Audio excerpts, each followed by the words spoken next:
जाने ये बंगलोरों के मतला पे छाई नमी का असर था कि दोनों थिंक टैंक्स के इजहार भी अबर आलूद से हो गए और तवील सोच विचार के बाद दोनों टीमों ने अपने अपने तय टीम सिलेक्शन वो की जिससे हरीफ को मात करने की कोशिश की जा सकती थी। जब एक ही मैच के गिर्द लातदाद अगर मगर उठ खड़े हों तो ऐसी तो फलाना गलतियां भी शायद नागुजीर सी हो रहती हैं। पाकिस्तान ने जनूबी अफ्रीका के नक्शे कदम पर चलते हुए 4 सीमर्स खिलाने का फैसला किया तो कीवीज ने अपने अटैक से पेस में नहा करके स्पिन को तकवीत देने का अजीब फैसला किया। दोनों ही चालें अपने तय यूं गलत साबित हुई कि यके बाद दीगरे हारिस रऊफ और शाहीन आफरीदी ने वर्ल्ड कप के बदतरीन एदादो शुमार अपने नाम किए। दूसरी जानब तीसरे पेसर से महरूम केन विलियमसन को जब फहर जमान की यलगार से पाला पड़ा तो वो भी धुंध में टामक टोया मारते नजर आए। बंगलोर की ये पिच रन से भरपूर थी, घास नाम को ना थी और यहाँ किसी स्पेशल स्पिनर के बगैर मैदान में उतरना बहुत बड़ी हिमाकत थी। टॉस जीतकर कीवीज को पहले बैटिंग की दावत देने का फैसला गो पिच के लिहाज से ऐसा दानिशमंदाना नहीं था, मगर यह बसीरत बहला इसमें थी कि हदफ के ताकुब के हंगाम अगर बारिश हो गई तो बैटिंग टीम के लिए तरजीहात ज्यादा वाजे रहने का इम्कान हुआ करता है। ये भी तय करना दुश्वार है कि पहले पावर प्ले में पाकिस्तानी बॉलिंग ज्यादा अहमकाना थी या कीवी बॉलिंग। शाहीन आफरीदी कभी लेग स्टंप के बाहर भटकते पाए गए तो कभी ऑफ स्टंप से परे खोए खोए से।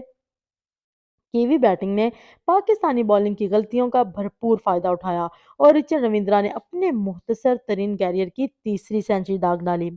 विलियमसन भी तवील गैर हाजिरी के बाद टीम में वापस आए और अपनी मौजूदगी से इस बैटिंग लाइन को तकवीत फ्राहम की जो जनूबी अफ्रीकी बॉलिंग महारत के सामने बुरी तरह शिकार हुई थी। यह हदफ तकरीबन नाकाबिले तस्हीर था अगर कीवी अटैक को सऊदी और बोलट के सिवा कोई तीसरा बाकायदा सीमर मुहैया होता, मगर जो बॉलिंग वसाइल विलियमसन को दस्तयाब थे उनको भी दानिशमंदी से इस्तेमाल कर जाते तो भी शायद ये फतह पाकिस्तान के हिस्से ना आ पाती। मगर जहां फहर जमान बारिश के मंडलाते खतरे और डिकवर्थ लोइस के तकाजों से पूरी तरह आगाह थे, वहीं विलियमसन इस सारे हिसाब किताब से यकसर गाफिल नजर आए।